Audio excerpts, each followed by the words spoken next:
Keep looking at me, baby.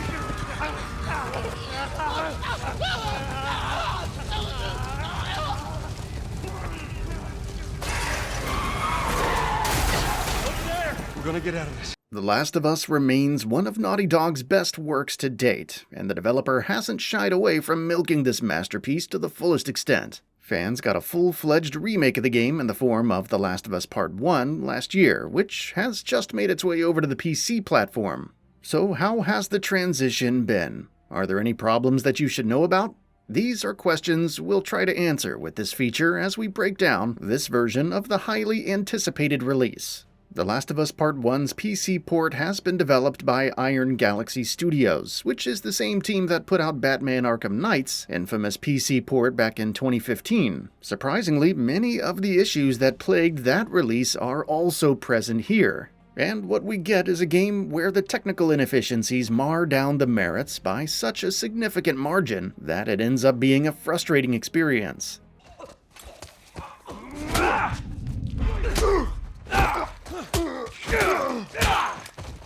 Performance and settings.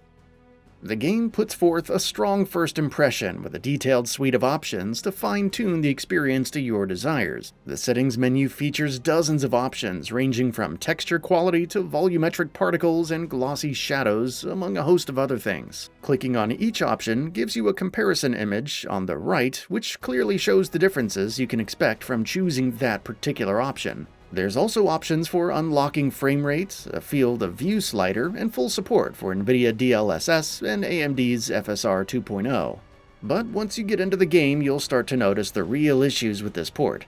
Firstly, The Last of Us Part 1 on PC suffers some really nasty performance issues, which is all the more shocking when you consider that these results are coming from a high-end PC rig. We tested the game on a system consisting of AMD Ryzen 9 5950X, RTX 3080 Ti, 32 gigs of RAM, and SSD storage, which is well over what the game recommends for playing at 1440p with ultra graphics at 60 frames per second. We tried running the game at these settings with DLSS on to upscale the target image to 4K, but we saw constant dips below the target 60 FPS, which resulted in a pretty stuttery experience. Combine that with frequent loading hitches and slowdowns, and playing the game ends up being a choppy experience, which isn't really enjoyable. This is in stark contrast to the PS5 version, which seems to mostly hold its target frame rate without much issues, regardless of the performance presets you choose. The PC version also tends to utilize a ton of VRAM, and it was already maxing out 12 gigs at the Ultra preset at 1440p, which isn't a good look when it comes to optimization across a wide variety of PC configurations. You see, if it's already struggling on hardware that's markedly more powerful than what the game recommends for these settings, the problem will only be compounded on weaker rigs.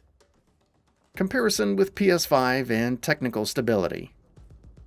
In terms of graphics quality, the Ultra preset on PC is on par with what you get with the quality preset on the PS5. NVIDIA DLSS does a great job of upscaling the image without revealing any noticeable artifacts, though it seems to be more computationally taxing than AMD's FSR for VRAM in particular. As for the presentation itself, the image quality looks to be identical to one another in our tests. Everything from the shadow quality to the draw distance and character models seen on the PS5 quality mode exhibits roughly the same level of fidelity as our mostly Ultra preset PC version. Suffice to say, both look equally beautiful, though the PC version is prone to a host of other problems that we'll be looking at in future sections. Briefly touching upon stability, the PS5 version of The Last of Us Part 1 is a really technically sound game, so your chances of coming across any game-breaking glitches or crashes are really slim. On the other hand, however, the PC version has a tendency to glitch out every now and then. For instance, we saw Joel's hair texture glitch out at one time, which is a rather minor issue, but there are plenty of similar instances of textures and character models frequently glitching out, which is a far cry from the pristine presentation on console. As for crashes, we didn't experience any hard crashes during our experience, but several others have reported that the game is prone to crashing every now and then. This isn't really surprising because The Last of Us Part 1 can consume an exorbitant amount of CPU and GPU resources. So if you don't have the highest grade components in your system, it's possible that the game maxes out your resources and ultimately crashes.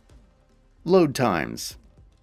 In keeping with the trend of recent Sony first-party releases on PC, The Last of Us Part 1 continues the use of compiling shaders at runtime for your particular hardware. During our tests, it took upwards of 30 minutes to compile shaders, but many have reported that the same process can take upwards of an hour to complete despite having SSDs with comparable specs, so your mileage may vary. Of course, such problems don't exist on consoles where developers know the exact hardware configuration and shaders are programmed, keeping that in mind. Once you get past the shader shenanigans, you will notice that the game takes really long to load. The game took several seconds to load up a save game, which is a really long time when you consider that the game was installed on an SSD. On the other hand, the PS5 version takes less than a handful of seconds to load a save from a main menu, despite having comparable specs on the storage front.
Conclusion.